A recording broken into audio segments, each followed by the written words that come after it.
కూర్మ గ్రామం ఏర్పాటు గురించి, కూర్మ గ్రామంలో జరుగుతున్న కార్యక్రమాల గురించి, ఇక్కడ జీవన విధానం గురించి సో వివరాలన్నీ మనం త్రిభంగనాథ్ దాస్ గారిని అడిగి తెలుసుకుందాం. త్రిభంగనాథ్ దాస్ గారు ఇప్పుడు ఈ కూర్మ గ్రామ ఇన్ఛార్జిగా ఉన్నారు. దాంతోపాటు ప్రకృతి వ్యవసాయాన్ని మొత్తంగా ఆయన ప్రత్యేక బాధ్యతలు చూస్తున్నారు. ఇక్కడ జరుగుతుంది ప్రకృతి వ్యవసాయం. సో ఆ వివరాలని మనకు త్రిభంగదాస్ గారు మనకి వివరిస్తారు. సార్ హరే కృష్ణ. నమస్తే. మీరందరూ ఇస్కాన్ అనే సంస్థ గురించి విని ఉంటారు. International society for Krishna consciousness, అంటే అంతర్జాతీయ కృష్ణ చైతన్య సంఘం. దీన్ని ఏసీ భక్తి వేదాంత స్వామి శ్రీల ప్రభుపాదులు స్థాపించారు. ఓకే. ఆయన ప్రపంచవ్యాప్తంగా ఎన్నో రాధాకృష్ణ మందిరాలు స్థాపించి భగవద్గీత, భాగవతం మన ముఖ్యమైన గ్రంథాలని ఎన్నో భాషల్లో అనువాదం చేసి దాని తాలూకా భాష్యం రాసి ప్రపంచ ప్రజలకు అందించారు. ఓకే. ఈరోజు ప్రపంచవ్యాప్తంగా మన సనాతన ధర్మం ఈ స్థాయిలో ఉందంటే దానికి ఒక ముఖ్య కారకులు ఏసీ భక్తి వేదాంత స్వామి శ్రీల ప్రభుపాదులు. ఓకే. ఆయన ప్రజల్ని అంటే శిష్యుల్ని కోరారు, మళ్ళా పాత భారతీయ జీవన విధానాన్ని మళ్ళా పాటించండి, ఇది అన్ని సమస్యలకి పరిష్కార మార్గం కాగలదు. ఓకే. ఎందుకంటే మన పూర్వీకులను చూడండి, వాళ్ళు ఏ విధంగా ఆరోగ్యకరంగా ఉండేవాళ్ళు, ఆయుష్ ఎలా ఉండేది, వాళ్ళ యొక్క బలం ఎలా ఉండేది, మానసిక ప్రశాంతత ఎలా ఉండేది, ఆధ్యాత్మిక జీవనం ఎలా ఉండేది, అవన్నీ మనం కోల్పోతున్నాం ఈ ఆధునికమైన పద్ధతులు, విదేశీయుల పద్ధతులు పాటించడం వల్ల. ఓకే. అందువలన ఇందులో ఆయన శిష్యుల్లో కొంతమంది దీన్ని గంభీరంగా తీసుకున్నారు. అందులో ఒక శిష్యులు, ఆయన పేరు భక్తి వికాస స్వామి మహారాజులు. ఓకే. ఆయన లండన్ నుంచి పుట్టింది ఒక క్రిస్టియన్ కుటుంబంలో. తర్వాత మన సనాతన ధర్మాన్ని తీసుకొని ప్రపంచవ్యాప్తంగా ఇలాంటి గ్రామాలను స్థాపిస్తున్నారు. ఈ రోజు ప్రపంచవ్యాప్తంగా ఇంచుమించుగా 6 గ్రామాలు ఇలాంటి గ్రామాలు ఉన్నాయి. భారతదేశంలో 4 గ్రామాలు, చెక్ రిపబ్లిక్ అనే దేశంలో ఒక గ్రామం, అలానే అమెరికాలో అట్లాంటా అనే గ్రామంలో త్వరలోనే ప్రారంభం అవుతుంది. 600 ఎకరాలు తీసుకుని ఇలాంటి పాత జీవన విధానం పాటించడానికి అక్కడ అమెరికా వాసులు దీనికి పూనుకున్నారు.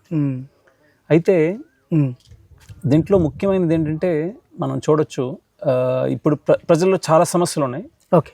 ఇలాంటి గ్రామాల స్థాపన వలన మనం అన్ని సమస్యలకు పరిష్కారం, అంటే ఇంచుమించుగా అన్ని సమస్యలకు పరిష్కార మార్గం చెందొచ్చు. ఎందుకంటే ఇది భగవద్గీత ఆధారంగా కృష్ణుడు ఏ విధంగా బోధించాడు 5000 సంవత్సరాల ప్రకారం, దాని ప్రకారం జీవించడం వలన మనం అన్ని సమస్యల నుంచి బయటపడగలం. అయితే ఇప్పుడు ప్రస్తుతం మనకు ఉన్న సమస్యలు ఎన్నో సమస్యలు ఉన్నాయి. ఆరోగ్య సమస్యలు ఉన్నాయి, మానసిక సమస్యలు ఉన్నాయి, తర్వాత ఆర్థిక ఇబ్బందులు ఉన్నాయి, సామాజిక సమస్యలు ఉన్నాయి. ఇవన్నీ సమస్యలకి పరిష్కార మార్గం ఒకవేళ పాత భారతీయ జీవన విధానం అది కూడా కృష్ణ భక్తి ఆధారంగా తీసుకున్నామంటే అన్ని సమస్యలు పరిష్కార మార్గం కాదు. ఈ రోజు ఆరోగ్య సమస్య చూడండి, అతి పెద్ద సమస్య. ఇప్పుడు చూసారంటే ప్రతి ఒక్కరి ఇంట్లో బీపీ లేదా షుగర్ ఉంది. ప్రతి 40-50 ఇంట్లో చూసారంటే వాళ్ళల్లో ఇప్పుడు హార్ట్ సమస్యలు ఉన్నాయి, గుండెలో స్టంట్స్ పడుతున్నాయి. అలాగే 70-80 ఇంట్లో చూసారంటే లీవర్ గానీ కిడ్నీ ఫెయిల్యూర్స్ ఉన్నాయి. అలానే 60% మహిళల్లో గర్భాశయ సమస్యలు ఉన్నాయి.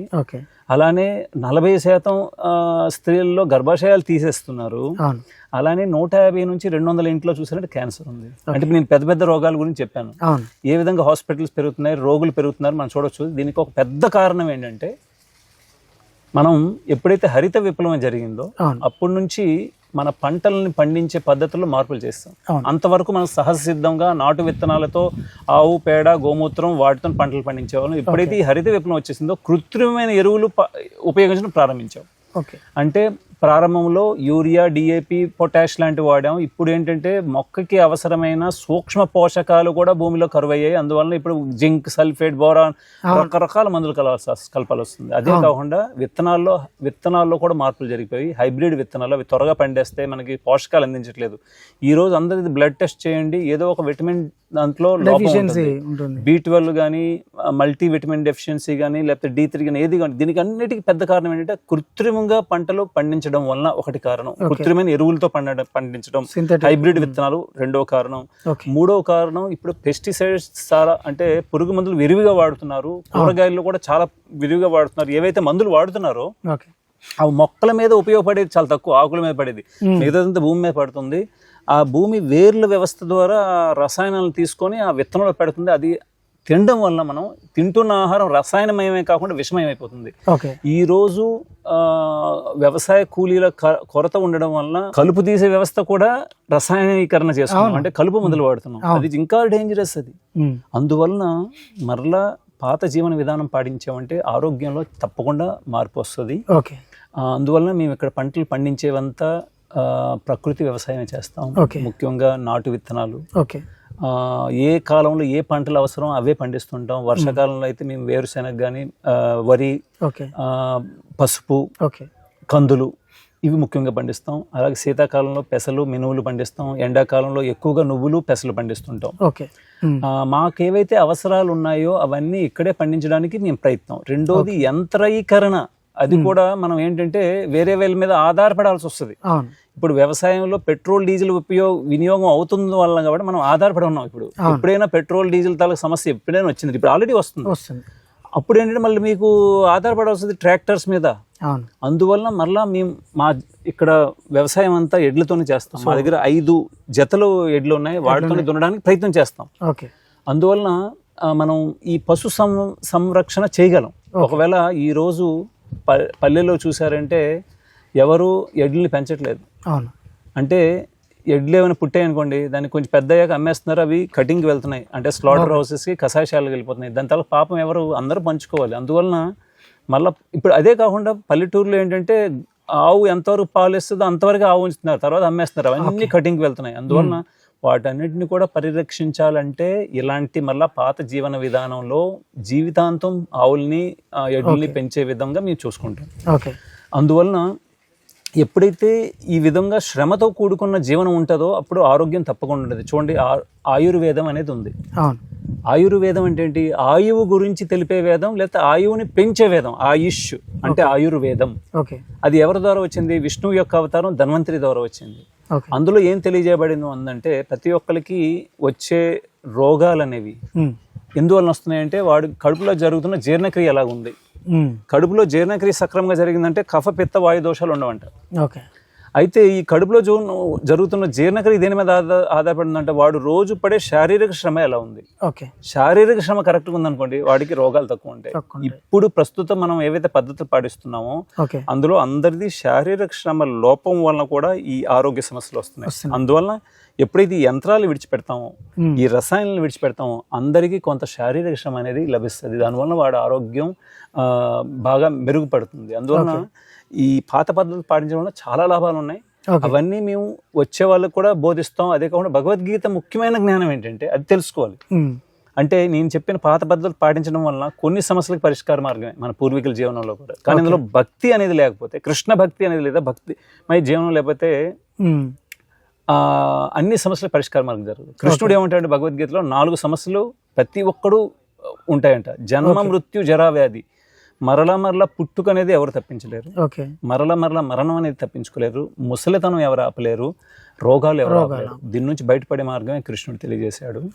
కృష్ణ ఏమంటారంటే ఇప్పటి వరకే ఈ భౌతిక లోకాల్లో పుడతాడు, ఈ 4 సమస్యలు తప్పదు. ఈ భౌతిక లోకాలు విడిచిపెట్టి ఆయన యొక్క ఆధ్యాత్మిక లోకమైన వైకుంఠాన్ని ఎవరు చేరుకుంటారో వాడికి పునర్జన్మ ఉండదని భగవద్గీత యొక్క ముఖ్యమైన సిద్ధాంతం. అది ఆయన ఆధ్యాత్మిక లోకమైన వైకుంఠాన్ని ఎలా చేరగలరంటే ఒక వ్యక్తి కృష్ణ భగవద్గీతలో చాలా ప్రాముఖ్యత చెందిన శ్లోకం చెప్తున్నారు. అంతకాలే చ మామేవ స్మరణముక్త కలేవరం యః ప్రయాతి సమద్భావం యాతి నాస్తస్త్ర అసంశయ. ఈ శ్లోకంలో అర్జునుడికి ఏం తెలియజేస్తున్నారంటే లాస్ట్ పదం ఏం వాడారంటే ఈ శ్లోకంలో అసంశయ అంటే ఇందులో సంశయం, సందేహం అనేది లేదు అర్జున. అంతకాలే వ్యక్తి మరణించేటప్పుడు, ప్రాణం విడిచిపెట్టేటప్పుడు ఎవరైతే మామేవ అంటే నన్ను అంటే శ్రీకృష్ణుడిని స్మరిస్తారో, స్మరణముక్త కలేవరం స్మరిస్తారో వాడికి పునర్జన్మ ఉండదు అనేది ముఖ్యమైన సిద్ధాంతం.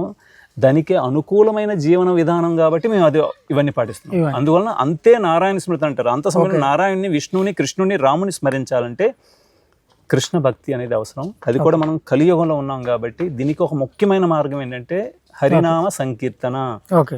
ఇందులో ఎవరైనా ఒక మంత్రాన్ని కలిసతన ఉపనిషత్తులో ఇవ్వబడింది. హరే కృష్ణ కృష్ణ కృష్ణ హరే హరే, హరే రామ రామ రామ హరే హరే. ఈ మంత్రాన్ని ఒకవేళ జపించగలిగితే అది అంత సమయంలో భగవంతుడి యొక్క స్మరణ వచ్చే అవకాశం ఉంది. ఇది అందరికీ తెలియజేయడానికి, ఇది అన్ని సమస్యలకి మందు. ఈ హరే కృష్ణ మహామంత్రము, ఈ హరినామము ఇది ఇవ్వడానికే ఇదంత ప్రయత్నాలు. ఇన్ని స్థాపించడానికి వెనుక ముఖ్యమైనది ఏ విధంగా కృష్ణ భక్తిని వాడికి ఇచ్చి అన్ని సమస్యలకి కారణమైన ఈ వ్యవస్థని పటిష్టం చేయడం, అన్ని సమస్యలకు కారణమైన దానికి మందు ఇవ్వడానికే ప్రయత్నం ఇది. సో అంటే ఇప్పుడు మీరు సెల్ఫ్ సస్టైన్ ఉందా సార్, బయట నుంచి ఏమి అక్వైర్ చేయడం కానీ? అంటే ఇప్పుడు ప్రతిరోజు మీరు ఎందుకంటే మా యంత్రాన్ని వద్దన్నారు అంటే ఫార్మ్ మెకనైజేషన్ కు యాంటీగా చెప్తున్నారు కదా, అంటే మనం పెద్ద మొత్తంలో ఫార్మింగ్ చేయాలనుకున్నప్పుడు సో మాన్యువల్ గా మనం ఇదే ఎడ్ల తోటో లేకపోతే మన నాగళ్ళతోటో చేయడం సాధ్యం? అంటే చూడండి, ఆచరణకు పెద్ద మొత్తంలో ఎందుకు చేయాలనుకుంటున్నారు? మొదటి విషయం అక్కడ రండి.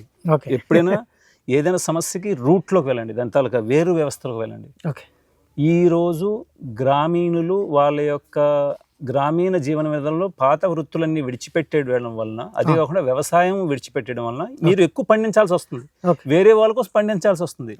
పాత సమయంలో ఎక్కువ మంది గ్రామంలో నివసించే వాళ్ళు ఈరోజు పట్టణీకరణ అవుతుంది, అర్బనైజేషన్ అంటారు. అంటే ఇప్పుడు ఏదైతే ఆధునిక విద్యా విధానం ఉందో అది మన తాలూకు విద్యా విధానం కాదు, విదేశీ విద్యా విధానం. దానివలన సమస్య ఏంటంటే మీరు గ్రామాలను విడిచిపెట్టి వెళ్ళిపోవాలి. మీరు గ్రామాల్లో ఉండే విధంగా చేసే విద్య కాదు అది. మీరు విడిచిపెట్టి అక్కడ పట్టణాలకు వెళ్ళిపోవాలి. అలానే మీ తల్లిదండ్రులను విడిచిపెట్టేయాలి ఎక్కడికో, అర్థమైంది కదా, విడిచిపెట్టి ఎక్కడో జాబ్ కింద వెళ్ళిపోవాలి కదా. అందుకని ఆ వ్యవస్థ అనేది సుస్థిరమైన వ్యవస్థ కాదు. అందువలన ఎప్పుడైతే మళ్ళీ గ్రామీణ జీవన విధానం ఉంటుందో మీకు ఎంత అవసరం ఆ అవసరాలు పండించుకోవడం, తర్వాత మీకు అవసరాలు తగ్గించుకోవడం. ఇప్పుడు అవసరాలు పెరిగిపోతాయి, మీకు స్మార్ట్ ఫోన్ అవసరం, గ్యాస్ అవసరం, రకరకాల ఎలక్ట్రిసిటీ బిల్ అవసరం, చాలా పెట్రోల్ డీజిల్ ఖర్చులు. ఎప్పుడైతే ఇవన్నీ తగ్గిపోతాయో మీకు ఎంత అవసరం అంత పండించుకోవడం సరళం అయిపోద్ది. అందువలన యంత్రీకరణ వలన, ఈ రసాయన వలన మీరు డిపెండెన్సీ పెరిగిపోద్ది, వేరే మీద ఆధారపడి పెరిగిపోద్ది. ఎప్పుడైనా చిన్న సమస్య వచ్చిందంటే మొత్తం కదిలిపోతారు. ఏ విధంగా ఇప్పుడు చూడండి, ఇంతకుముందు కరోనా సమస్య వచ్చినప్పుడు మొత్తం కదిలిపోయారు, ఇప్పుడు గ్యాస్ సమస్య వస్తే కదిలారు, ఇప్పుడు పెట్రోల్ డీజిల్ వాళ్ళ సమస్య వాళ్ళు కదులుతున్నారు. కానీ పాత జీవన విధానంలో ఏమి కదిలే అవకాశం లేదు, అది సుస్థిరమైన వ్యవస్థ. మీకు ముఖ్యమైన అవసరాలన్నీ ఈ స్థానియ జీవనంలోనే తీరిపోతాయి, ఎందుకు ఇంకెక్కడికో పరిగెట్టడం. అది సో ఆర్గానిక్ ఫార్మింగ్ చేయాలనుకునే రైతులకు అంటే సస్టైనబుల్ ఫార్మింగ్ గురించి అయితే ఏం చెప్తారు లాస్ట్ వర్డ్? ముఖ్యంగా నాటు విత్తనాల కోసం ప్రయత్నం చేయండి, దాంట్లో వాళ్ళకి సమస్యలు చాలా తక్కువ వస్తాయి. రెండోది ఆవు యొక్క పేడ, దాని తాలూకా గోమూత్రం ఉపయోగించి పంటలు పండించడానికి ప్రయత్నం చేయండి. ఆధునికమైన పద్ధతుల్ని పాటించడానికి ప్రయత్నం చేయకండి. రెండోది, ఈరోజు శాస్త్రవేత్తలు చాలా వాళ్ళ అంటే కళాశాలలో తెలియజేస్తున్నారు శాస్త్రీయమైన విధానాలు పాటించండి అని. అది ఆ పదం తప్పు ఉపయోగిస్తున్నారు. శాస్త్రీయము అంటే ఏంటి అర్థం చేసుకోండి, శాస్త్రాలని అనుసరించి అని అర్థం. కానీ వాళ్ళు శాస్త్రాలు విడిచిపెట్టి వాళ్ళు వేరే పద్ధతులు పాటిస్తున్నారు. అది పద్ధతులు తప్పుడు, ఆ పద్ధతి మార్చుకోండి. శాస్త్రీయ విధానం అంటే పూర్వతరం పూర్వీకులు ఏ విధంగా పాటించారో అది పాటించడం శాస్త్రానుసారం. అప్పుడు మీకు అన్ని శాస్త్రం అంటే ఏంటి అర్థం తెలుసుకోండి. ఒక షత్ అనే ధాతువు నుంచి వచ్చింది శాస్త్రం అంటే. శాస్త్రం అంటే శాసించేది, ఏం చెయ్యాలి ఏం చేయకూడదు. ప్రతి ఒక్క వ్యవస్థలో మీరు చేస్తున్న కార్యకలాపాల్లో వ్యవసాయం గురించి కొన్ని నియమాలు ఇవ్వండి, ఇవి డూట్స్ అండ్ డోంట్స్ అనమాట. ఇవి చెయ్యాలి ఇవి చేయకూడదు. అవన్నీ పాటించడం వల్ల మీరు మరలా స్వయం సమృద్ధి సాధించగలరు. ఎక్కువ డిపెండెన్సీ అవసరం లేదు, మీ ఆరోగ్యం బాగా ఉండగలదు, ఎక్కువగా హాస్పిటల్ వరకు తిరగాల్సిన అవసరం లేదు, సమయం మీరు దానికోసం వెచ్చించాల్సిన అవసరం లేదు. ఓకే స్వామిజీ. హరే కృష్ణ.